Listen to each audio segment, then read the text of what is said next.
بسم الله والصلاة والسلام على أشرف الأنبياء والمرسلين.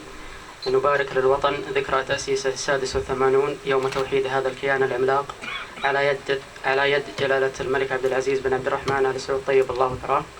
وبهذه المناسبة أهني سيدي خادم الحرمين الشريفين الملك سلمان بن عبد العزيز آل سعود ملك الحزم والعزم وولي العهد صاحب السمو الملكي الأمير محمد بن نايف بن عبد العزيز ولي عهده صاحب السمو الملكي الأمير محمد بن سلمان بن عبد العزيز والشعب السعودي بهذه المناسبة التاريخية السعيدة ذكرى تأسيس الوطن 86. أن في هذه الذكرى ذكرى اجتماع الشمل والتم الشعب مع قائده المؤسس ومن بعده أبنائه الملوك الميامين تحت راية لا إله إلا الله محمد رسول الله، نبذوا بها التفرقة والعنصرية مستشعرين قيمة اللحمة والوحدة الوطنية، سائرين في هذا الوطن نحو التقدم والتطور.